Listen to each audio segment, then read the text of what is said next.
உங்களுடைய காலம் பிறந்துவிட்டது என்று உணரும் தருணம் எது தெரியுமா? 12 ஆண்டுகளுக்குப் பிறகு நிகழும் ஒரு மாபெரும் ஜோதிட நிகழ்வு உங்களுடைய வாழ்க்கையை தலைகீழாக மாற்றப் போகிறது. நவகிரகங்களில் குரு பகவான் மிகவும் முக்கியமான மற்றும் நேர்மறையான கிரகமாக கருதப்படுகிறார். தேவர்களின் குரு என்று அழைக்கப்படும் குரு பகவானின் இயக்கத்தில் ஏற்படும் மாற்றம் ஜோதிடத்தில் மிகவும் முக்கியமானதாக கருதப்படுகிறது. குரு பகவான் ஒருவரின் ஜாதகத்தின் சரியான வீட்டில் அமர்ந்துவிட்டால் அவர்களின் முன்னேற்றத்தை யாராலும் தடுக்க முடியாது. குரு பகவான் குழந்தைகள், திருமணம், செல்வம் மற்றும் ஞானம் ஆகியவற்றின் அதிபதியாக கருதப்படுகிறார். தற்போது குரு பகவான் 12 ஆண்டுகளுக்கு பிறகு தனது உச்ச ராசியில் பிரவேசிக்கப் போகிறார். 2026ஆம் ஆண்டு ஜூன் மாதம் 2ஆம் தேதி அதிகாலை 6:30 குரு பகவான் தனது உட்கார ராசியான கடக ராசியில் பிரவேசிக்கப் போகிறார்.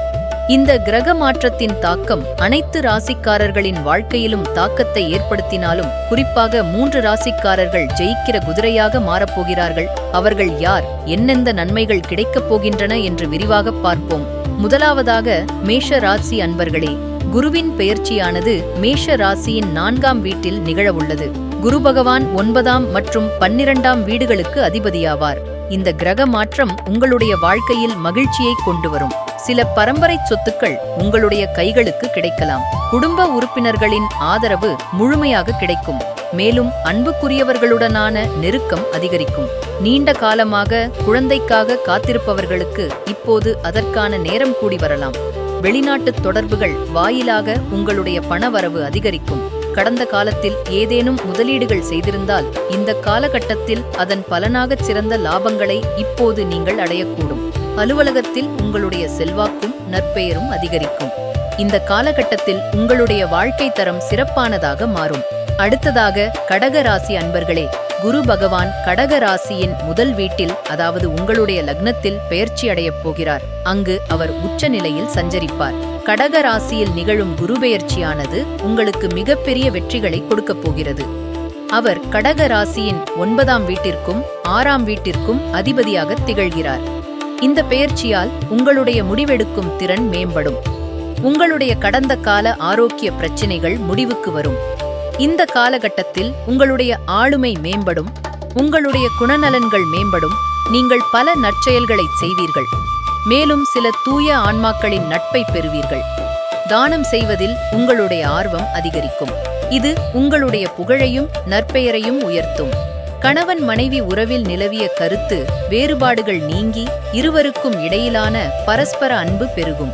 தொழில் மற்றும் வியாபாரத்தில் முன்னேற்றம் காண்பதற்கான சிறப்பான வாய்ப்புகள் உருவாகும்.